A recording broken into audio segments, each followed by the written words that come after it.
હવે જો આગળનો પ્રશ્ન, કાર્બન ચક્ર પર નોંધ લખો.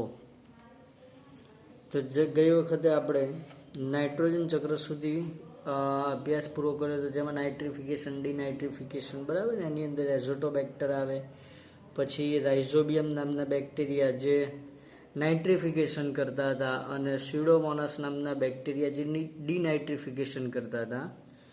તો હવે કાર્બન ચક્ર પર નોંધ લખો. એમાં પહેલો પોઈન્ટ છે, પૃથ્વી પર કાર્બન ઘણા વિવિધ સ્વરૂપે મળી આવે છે. મતલબ જોવા જઈએ તો કાર્બનના 3 રૂપ નીચે જ આપેલા છે, જેમાં હીરો અને ગ્રેફાઇટમાં મૂળભૂત સ્વરૂપ મળી આવે છે. ત્રીજું સ્વરૂપ કહી શકીએ કોલસો.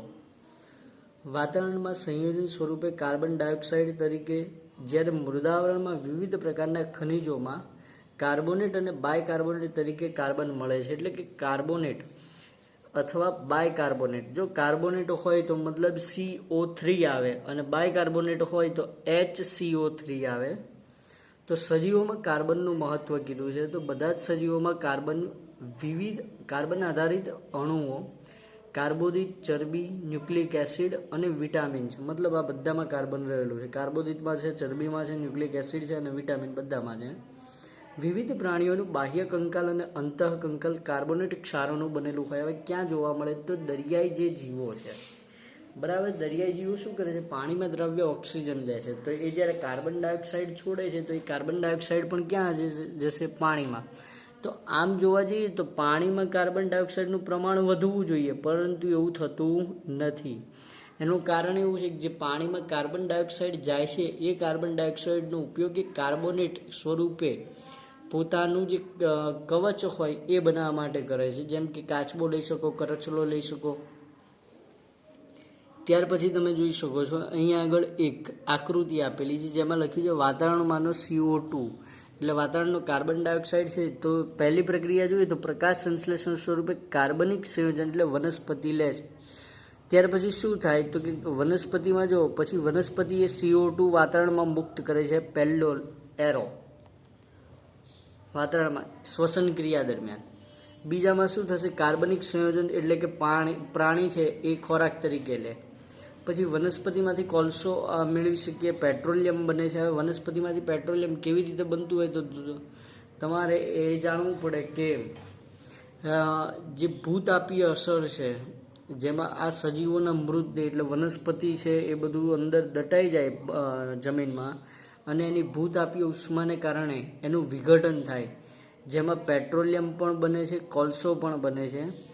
તથા વાતાવરણનો CO2 જે છે એ પાણીમાં કાર્બોનેટ કીધું છે, અને ત્યાર પછી લાઇમસ્ટોન બનાવે છે. મતલબ પાણીમાં દ્રાવ્ય કાર્બોનેટ જે બને, CO2 પાણીના ઓક્સિજન સાથે પ્રક્રિયા કરી CO3 બને, એ લાઇમસ્ટોન એટલે કે કવચ બનાવશે, કઠણ પદાર્થ જે છે. હવે કાર્બનિક સંયોજનો છે પ્રાણીઓ, એમાંથી પણ પેટ્રોલિયમ મળે છે. તથા કાર્બનિકનું અકાર્બનિક કાર્બોનેટમાં રૂપાંતરણ થાય, જે અમુક પ્રકારના બેક્ટેરિયા દ્વારા કરવામાં આવતું હોય છે. તો આમ કાર્બનિકનું અકાર્બનિક એટલે કે સરળ મૂળ જોવા જઈએ તો એનું સરળ સ્વરૂપમાં રૂપાંતરિત થાય. ત્યાર પછી છે આગળનો ટોપિક છે કે વાતાવરણમાં CO2 નો ઉપયોગ. હવે જે આગળનો પોઈન્ટ છે એ છે વાતાવરણમાં CO2 નો ઉપયોગ. તો ક્લોરોફિલ ધરાવતા બધા સજીવો સૂર્યપ્રકાશની હાજરીમાં કાર્બન ડાયોક્સાઇડનો ઉપયોગ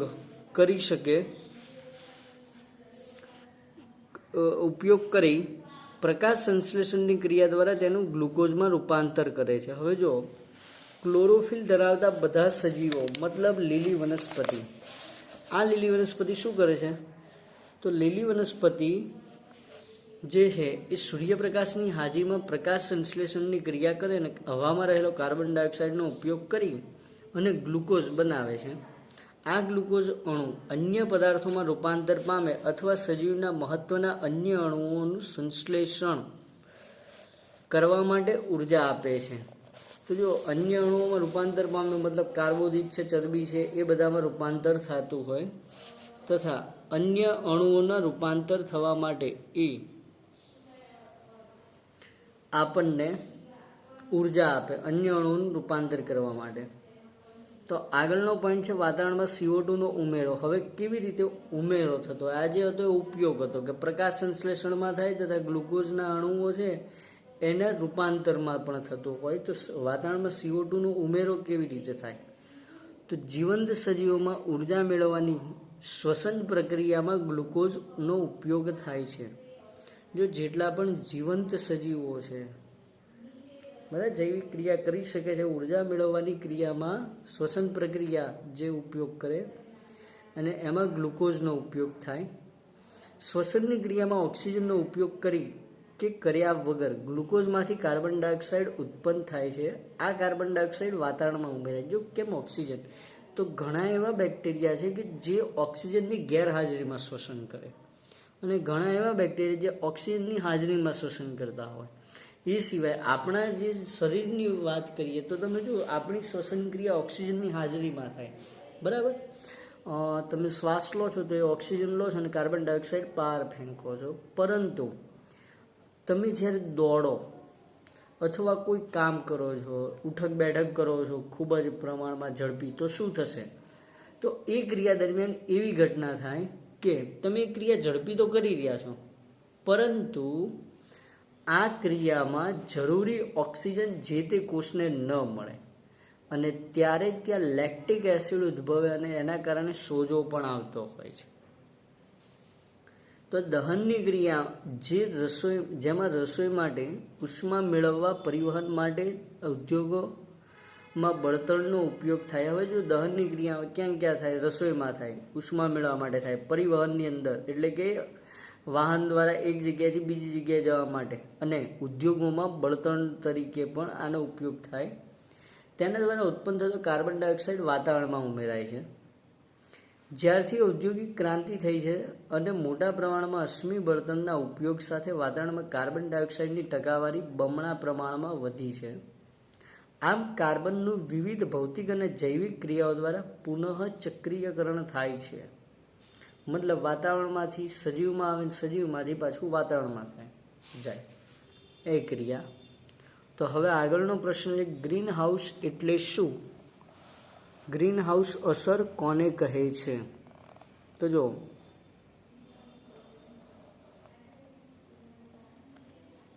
ગ્રીન હાઉસ એટલે શું પહેલું તો, અને પછી ગ્રીન હાઉસ અસર કોને કહે છે? તો ગ્રીન હાઉસ એટલે ઉષ્ણકટિબંધીય વનસ્પતિઓને ઠંડા વાતાવરણમાં ઉષ્મા જાળવી ગરમ રાખવા માટે તૈયાર કરાતા કાચના બંધ આવરણો. તો જો ઉષ્ણકટિબંધીય વિસ્તાર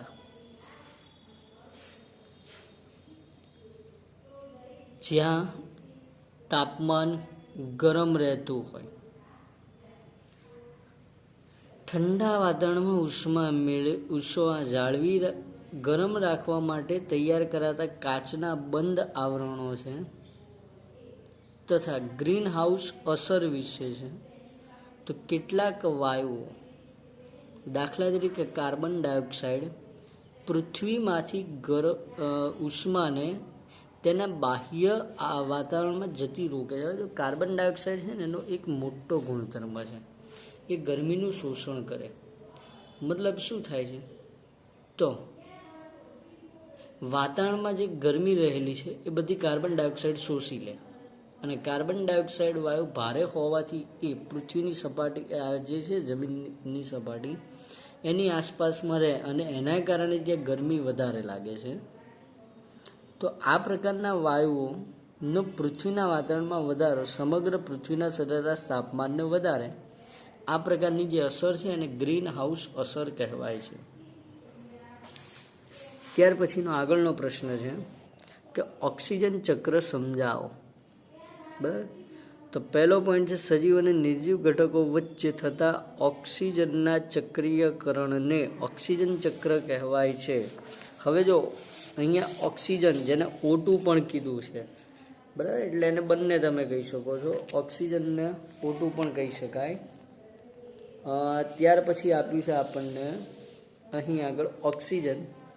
તો એ ઓક્સિજન કેવી રીતે થાય? તો નિર્જીવ ઘટક અને જૈવિક ઘટક, જેમાંથી નિર્જીવ ઘટક માટે વાતાવરણમાં મુક્ત સ્વરૂપે 21% ઓક્સિજન રહેલો છે, બીજું જોવા જઈએ તો પૃથ્વીના પોપડામાં કાર્બન ડાયોક્સાઇડ ધાતુઓ અને સિલિકોનના ઓક્સાઇડ સ્વરૂપમાં સંયોજાયેલી ઓક્સિજન મળે છે. હવે જો ઓક્સાઇડ સ્વરૂપે પણ ઓક્સિજન મળે છે. ત્યાર પછી જૈવિક અણુઓમાં તો કાર્બોદિત, પ્રોટીન, લિપિડ એટલે ચરબી અને ન્યુક્લિક એસિડને જે બંધારણ છે એમાં પણ ઓક્સિજન રહેલો છે.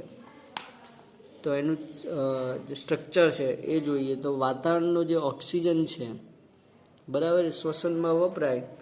હવે વાતાવરણનો ઓક્સિજન શ્વસનમાં વપરાય છે ત્યારે H2O મળે છે અને આ H2O પ્રકાશ સંશ્લેષણની ક્રિયામાં વપરાય તથા પ્રકાશ સંશ્લેષણ દરમિયાન શું થાય છે? વાતાવરણમાં ઓક્સિજન પાછો આવી જાય. બીજી ક્રિયા જોઈએ તો કાર્બનિક અણુ C6H12O6 આ જે સૂત્ર છે બરાબર, આ ગ્લુકોઝનું સૂત્ર છે. તો એ ગ્લુકોઝ દ્વારા જે શ્વસન થાય એમાં શું મળે છે? CO2.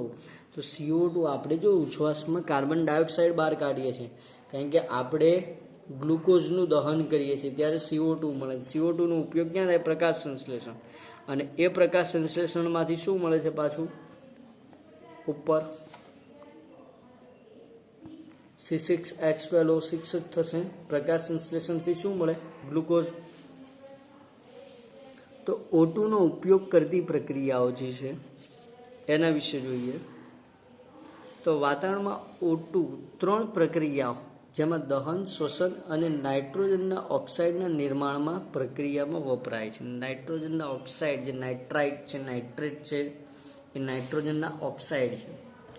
શ્વસનની ક્રિયામાં O2 એટલે ઓક્સિજન જરૂરી પરંતુ કેટલાક બેક્ટેરિયા માટે તત્વીય ઓક્સિજન ઝેર સમાન છે. હમણાં જ કીધું ઓક્સિજનની હાજરીમાં ગેરહાજરીમાં કેટલાક બેક્ટેરિયા એવા હોય જે ઓક્સિજનની ગેરહાજરીમાં શ્વસન કરે કારણ કે ઓક્સિજનની હાજરી એના માટે કેવી છે? ઝેર સમાન છે. એટલે એની જૈવિક ક્રિયાઓને અટકાવી દે છે. એનો અર્થ O2 મુક્ત કરતી ક્રિયા છે. હવે એટલે ઓક્સિજન વાતાવરણમાં મુક્ત કરતી ક્રિયા. તો લીલી વનસ્પતિઓ વડે થતી પ્રકાશ સંશ્લેષણની ક્રિયા દ્વારા ઓક્સિજન વાતાવરણમાં પાછો મુક્ત કરાય છે. હવે જો લીલી વનસ્પતિ પ્રકાશ સંશ્લેષણની ક્રિયા દરમિયાન શું કરે છે? ઓક્સિજનને વાતાવરણમાં મુક્ત કરે છે. ત્યાર પછી જોઈએ હવે તો આગળ છે ઓઝોન સ્તર. બરાબર, ઓઝોન સ્તર વિશે જોઈએ તો પહેલો પ્રશ્ન એવો છે કે ઓઝોન શું છે? ઓઝોન ઝેરી હોવા છતાં સજીવો માટે કેવી રીતે લાભકારક છે તે જણાવો. તો વાતાવરણમાં તત્વીય ઓક્સિજન સામાન્ય રીતે દ્વિપરમાણુય અણુ સ્વરૂપે જોવા મળે છે. એટલે વાતાવરણમાં રહેલો ઓક્સિજન છે કેવો છે? 2 પરમાણુ ધરાવતો, પરંતુ વાતાવરણના ઉપરના ભાગમાં ઓક્સિજનના 3 પરમાણુ ધરાવતો અણુ પણ હોય છે જેને ઓઝોન કહેવાય. તો જો અહીંયા ઓક્સિજનના 1, 2 અને 3 આમ 3 પરમાણુઓ જોડાયેલા છે. ઓક્સિજનના દ્વિપરમાણુ અણુથી વિપરીત ઓઝોન ઝેરી હોય છે. આપણા માટે છે ઓક્સિજન જે છે એ કેવો છે? ઓક્સિજન જે છે એ આપણા માટે શ્વસનમાં ખૂબ જ ઉપયોગી છે, જ્યારે ઓઝોન વાયુ છે ઝેરી વાયુ છે. ઓઝોન પૃથ્વીની સપાટીથી નજીક આવેલો નથી. તે સૂર્યમાંથી આવતા હાનિકારક વિકિરણો જે અલ્ટ્રાવાયોલેટ કીધું યુ અલ્ટ્રા માટે છે, વી એટલે વાયોલેટ, આને ગુજરાતીમાં પારજાંબલી વિકિરણો કહેવાય, જેનું શોષણ કરી પૃથ્વીની સપાટી પર પહોંચતા એને રોકે છે. આ રીતે તે સજીવો માટે લાભદાયક છે. તો આમ ઓઝોનનું સ્તર જે છે એ સજીવો માટે શું કરે છે? તો પારજાંબલી વિકિરણો છે એને પૃથ્વી સુધી પહોંચવા દેશે નહીં. હવે આગળનો જે પ્રશ્ન છે એ છે ઓઝોન સ્તરનું વિઘટન. તો જો ટૂંકમાં લખો કે ઓઝોન સ્તરનું વિઘટન અથવા તો ઓઝોન સ્તરમાં જે ગાબડા પડે છે એની ક્રિયા વિશેનું છે. તો ઓઝોન સ્તરનું વિઘટન હાલમાં એક ગંભીર વૈશ્વિક સમસ્યા છે, આખા વિશ્વ માટેની સમસ્યા છે. મનુષ્ય દ્વારા બનાવેલા વિવિધ પ્રકારના સંયોજનો પૈકી CFC જેને કહેવાશે ક્લોરોફ્લોરોકાર્બન વાતાવરણમાં સ્થાયી અવસ્થામાં હોય છે, મતલબ એ નાશ પામતો નથી. CFC જે છે એ ક્લોરીન અને ફ્લોરિન યુક્ત સ્થાયી કાર્બનિક સંયોજન છે. બરાબર, તે કોઈ જૈવિક પ્રક્રિયા દ્વારા વિઘટન પામતું નથી. કોઈ પણ જૈવિક પ્રક્રિયા આવે છતાં એનું વિઘટન થતું નથી. મતલબ એમાંથી ક્લોરીન, ફ્લોરીન અને કાર્બનને અલગ કરી શકાતા નથી. તે ઓઝોનના સ્તરની નજીક પહોંચી ઓઝોનના પરમાણુઓ સાથે પ્રતિક્રિયા કરી એક પછી એક અણુને દૂર કરે છે. તેના પરિણામ સ્વરૂપે ઓઝોન સ્તરમાં જે ઘટાડો થાય છે. તો જોઈ શકાય, હવે ચિત્રની અંદર તમને દર્શાવ્યું છે કે ઓક્ટોબર 1980માં જે ભાગ હતો એ આટલો જ ભાગ હતો, થોડો નાનો એવો. ઓક્ટોબર 1985માં એ ભાગ વધ્યો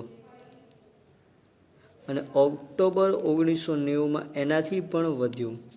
તો હાલમાં જાણવા મળ્યું છે કે એન્ટાર્કટિકા ઉપર ઓઝોનના સ્તરમાં છિદ્રો જોવા મળ્યા છે. ઓઝોનના વિઘટન અને ઓઝોનના વધારે નાશ થવાને કારણે પૃથ્વી પરના સજીવો તેની ખૂબ જ ગંભીર અસરો જોવા મળે છે. જો શું થાય તો પારજાંબલી વિકિરણો છે પૃથ્વી સુધી પહોંચે તો એ પહેલું તો પૃથ્વીનું સરેરાશ તાપમાન ઊંચું લઈ જાય, એટલે જૈવિક ક્રિયાઓ જે છે ઘણી બધી એમાં ખોરવાઈ જાય. દરેક સજીવોની જૈવિક ક્રિયાઓ એક સરખી ચાલે નહીં. એનાથી વિશેષ બીજું આગળ જોઈએ તો જે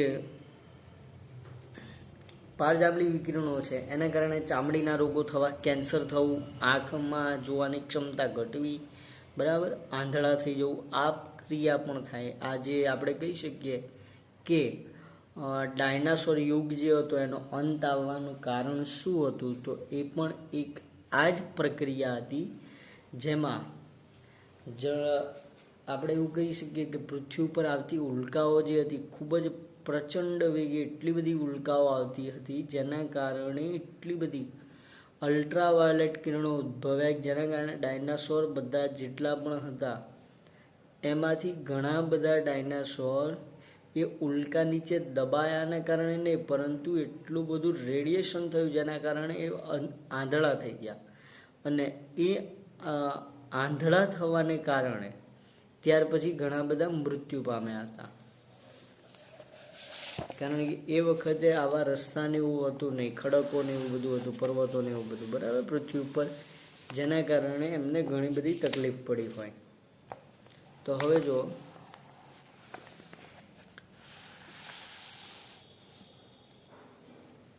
આગળનો જોઈએ પ્રશ્ન, તો છે જલચક્રમાં પાણીની કઈ કઈ અવસ્થાઓ મળી આવે છે. તો જલચક્રમાં પાણી પ્રવાહી, ઘન અને વાયુ અવસ્થામાં મળી આવે છે. ત્યાર પછી જૈવિક મહત્વના બે સંયોજનોના નામ આપો જેમાં ઓક્સિજન અને નાઇટ્રોજન બંને મળી આવે. તો એ બંને સંયોજનો છે પ્રોટીન અને ન્યુક્લિક એસિડ, બરાબર. આ બંનેમાં ઓક્સિજન પણ છે અને નાઇટ્રોજન પણ છે. ત્યાર પછી હવામાં કાર્બન ડાયોક્સાઇડ પ્રમાણ વધારતી હોય તેવી 3 માનવીય પ્રવૃત્તિની યાદી બનાવો. તો એ જોઈ શકીએ છીએ કે પરિવહન માટે, રસોઈ માટે અને ઉદ્યોગમાં અશ્મિ બળતણનો ઉપયોગ. તો જોઈ શકો છો પરિવહન માટે તમે જોઈ શકો છો ચિત્ર આપેલું છે કે વાહનોના ઉપયોગથી હવામાં કાર્બન ડાયોક્સાઇડનું પ્રમાણ વધી રહ્યું છે. બીજું રસોઈ માટે, એટલે રસોઈમાં જે આપણે લાકડા બાળી રહ્યા છે એ સિવાય કોલસાનું દહન કરો છો અથવા કોઈ પણ પેટ્રોલિયમ છે, અશ્મિ બળતણ, એના દહનથી શું થશે, વાતાવરણમાં કાર્બન ડાયોક્સાઇડ ઉમેરાય. અને ઉદ્યોગીકરણ, આ પણ આપણે જોઈ શકીએ છીએ કે આ એક પ્રક્રિયા પણ એવી છે જે વાતાવરણમાં કાર્બન ડાયોક્સાઇડ ઉમેરે છે. ત્યાર પછીનો છેલ્લો પ્રશ્ન છે કે વાતાવરણમાં મળી આવતા ઓક્સિજનના 2 સ્વરૂપો કયા કયા છે. તો વાતાવરણમાં ઓક્સિજનના મૂળ સ્વરૂપે, એક તો ઓક્સિજન પોતે મૂળ સ્વરૂપે હોય O2 સ્વરૂપે, અને કાર્બન ડાયોક્સાઇડ સ્વરૂપે વાતાવરણમાં મળી આવે. પૃથ્વીના પોપડામાં ને એમાં તો ઓક્સાઇડ સ્વરૂપે ઘણા બધા સ્વરૂપે હોય છે. તો આપણો જે 14મો પાઠ હતો નૈસર્ગિક સ્ત્રોતો, એમાં આટલા સુધીનું હતું. નેક્સ્ટ ટાઈમ હવે ગણિતમાં નવું ચેપ્ટર શરૂ કરીશું.